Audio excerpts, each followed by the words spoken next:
Hello everyone, AmyR here with Prairie Paper and Ink, and like the title says, this is take 6, aka I have done many videos using the Simon Says Stamp Sketch Ranunculus stamp set. This is one of my all-time favorite sets. I reach for it so often. It's been a while, but Kathy Zielski made a card inspired by one of my cards the other day. And she'd use this set because that's what I use my original card, and it just got the wheels turning, and so I was kind of inspired to use this set again. So this is kind of like card inspiration inception. It's like a card based on a card based on a card. Yeah, anyway. I'm also the hostess of this week's Color Throwdown Challenge, and I was kind of stalled as to what to create, even though it was my own, color combo, my challenge. And I started thinking about this set, and then I was like, I wonder what it would look like in purples, and if I do the leaves in brown, because the color combo is light purple, dark purple, brown, and beige or off-white.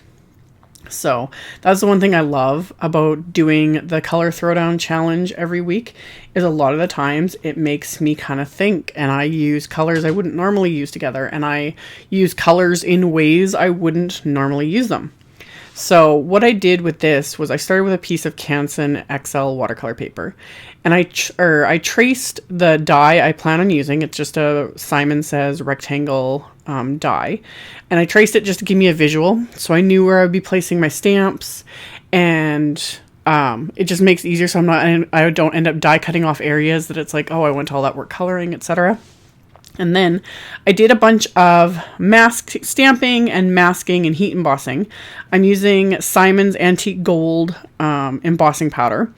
And I am using the mask that I'd had from the last time I used the stamp, and probably the time before that. This was the final time I got used out of the masks for this, because I completely wrecked them making this card. I got them all coated with embossing powder. But I just went along and stamped the images, masked them, heat embossed, and stamped more, and would heat emboss, and then just kind of go along and stamped, these clusters of flowers and leaves and other images in each corner of this piece of watercolor paper. And as I'm nearing the end here, I actually just didn't even bother masking off areas for these leaves, because I was like, oh, it's such a small area, I'm just about done. I just kept it really simple, and the spots where the embossing powder kind of went over the stamped image, I just wipe it away with a paintbrush. A lot of times you can kind of get away with that. I don't like doing it very often, because I find sometimes that even though I'm stamping these images with, this is Simon's clear embossing ink, Versa Mark ink works the same. I find that even though you can't necessarily see it, when I go to color over it, I can see that ink through my watercoloring. So I prefer masking, but for little tiny areas and different things, it's like, oh, just wipe the embossing powder away with a brush. It just works. So now that I've got all of my images stamped, all of them heat embossed, so it's all gorgeous and gold and shiny, I'm going to watercolor these with my clean color real brush markers, which I did on almost every single other video I've used this stamp set with. I don't know why, this stamp set lends itself so perfectly with these markers. And you can see, like, I don't do anything fancy. I literally scribble the markers on and then move the color around with a water brush. That's it. No special skills required. These stamps with these markers are basically idiot proof, as I would like to say, because I don't do anything fancy. I don't worry about shading or light sources or anything, and because of the way these images have, their little squiggly lines, it just works so well. I don't have to think, and they still turn out fabulous. So I used violet for the darkest purple flowers here, and same thing, just dabbed on the marker and then move the color around with my water brush. And then the lighter ones, I'm doing the exact same thing with the lilac marker, just scribbling the marker on and then moving the color around. And then for the leaves, I'm going to use deep brown. Same thing, scribble on a little bit of that, move it around with my water brush. And because everything's heat embossed, that kind of gives me that extra leeway.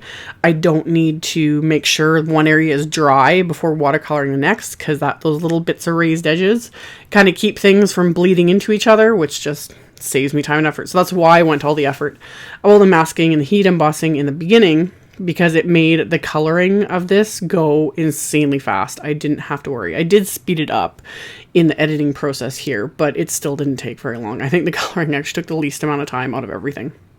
So I let this first layer of color dry, and then I went back in with the exact same markers and just scribbled a little bit more color and moved it around with my water brush. It just intensifies that color, and I just love how the clean color real brush markers look when you add a second layer, whether it be the exact same color or you can go in with a second layer of a different color marker or a darker shade, etc. And it just makes it pop. I love it. Like, it looks fine just with one layer, but if you add a second, it just gives it that extra something. So after all my coloring was done and dry, I scribbled that violet marker just onto an acrylic block, and then I added a little bit of water and was created a little splatter with my water brush. It's a very fine splatter. Doing it this way, if I'd used an actual paintbrush, I probably could have gotten like larger splatters, but I just wanted something to give it that little extra something, nothing too crazy. In real life, you can see that little bit of purple splatter, but it's not, you know, overwhelming the card. And again, made sure everything was dry, and then I'm going to tape that rectangle wafer die into place so I can run that through my die cut machine and die cut it. And then for my sentiment, I am using the Simon Says Take Care wafer die. And I trimmed out some bronze glitter cardstock with that.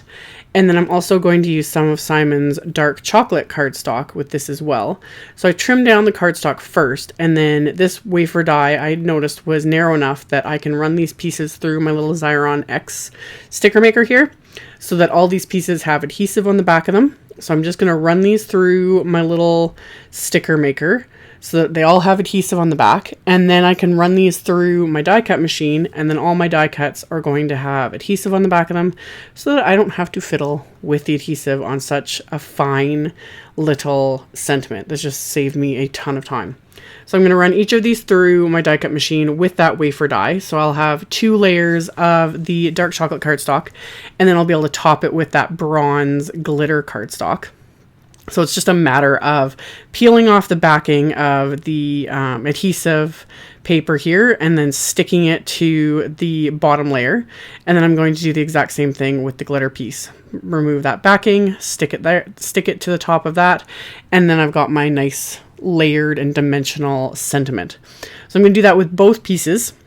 And then to adhere them to my actual card front, I pulled out my little or my T-square ruler just to get things straight. A lot of times I eyeball things, but I find if I take the extra minute to do things like the T-square ruler or just other tools to try and line things up, I don't have to, there's more often than not, I will adhere something and I'll look at it and I'm like, something is not right, you know, and it's because it's crooked. So I find if you have trouble, you know, especially when it comes to little sentiments like this, little elements that just don't want to go where they're supposed to, or they don't look right, a T-square ruler, it's the best investment, and it's like $2.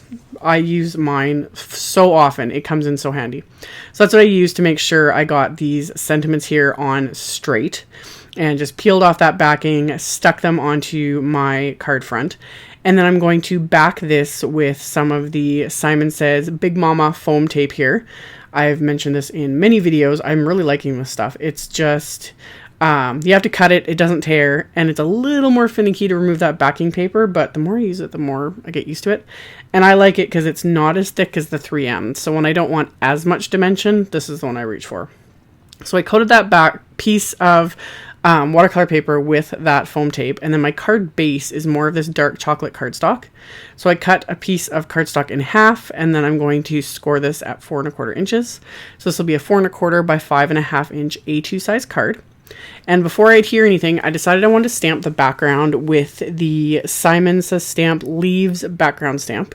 So I just flipped this over so it's face up on my desk, and then I'm inking it up with dark chocolate ink from Simon as well. And then I'm going to press my card base right into that, being very careful not to let that move. And I'm only pressing around the outer edge because that's the only part you're going to see. I'm not concerned at all about the middle area, whether or not it stamps perfectly, doesn't matter, because I'm going to cover that. So I stamped that, and then on the inside of the card, I'm using my anti-static powder tool. I'm going to stamp a sentiment from that sketch Ranunculus stamp set. So anti-static powder tool, stamp the sentiment with Simon's clear embossing ink, and then I'm going to heat emboss it with that same antique gold embossing powder. I'm going to melt that with my heat tool. Once that's melted and had a few seconds to cool off, I'll remove that anti-static powder. And then to finish off the inside of the card, I decided to stamp all those same images with that dark chocolate ink. So I just stamped the large flower, masked it off, and I'm going to stamp the other little flowers and the little, I don't know what, seed pod sort of image. I don't even know what you call this. I'm horrible with that sort of thing. So stamp those, and then I'm going to stamp a couple of the leaves, and that's going to finish off the inside of the card. And then to finish off the outside of the card, I'm going to peel off all of the backing on that foam tape. Like I said, people have a really love-hate relationship with this stuff, but I find if I just get the edge of my nail right under the backing paper and it comes right up. So got that peeled off. I'm going to stick that onto my card front, and then of course I have to add a little bit of bling because the sparkly sentiment isn't enough. So I pulled out some Lucy's Jewels in Blackberry and Grape, and I'm just pouring them in my little magic tray here so I can get these. You just shake it kind of side to side and it starts flipping them over so that they're face up. So I kind of overfilled my trays because that's just habit. But I'm going to place several of these jewels on my card front here using my little Marvy jewel picker. Again, a lot of people have been asking me, do I still like my crystal katana? I do. I prefer the crystal katana for confetti and sequins. I'm a little bit extra, and nobody needs 2 or 10 or 20 tools. I have so many random tools. But I really like this Marvy jewel picker for actual jewels like this. It just picks them up really nicely. And I'm adhering them into place with my Ranger Multimedia Matte Adhesive. Just picking it up, putting down a squirt of adhesive, and then pressing the little jewel into that. And that finishes off my card. So I will have a link below the video to my blog post with a link to all the supplies used.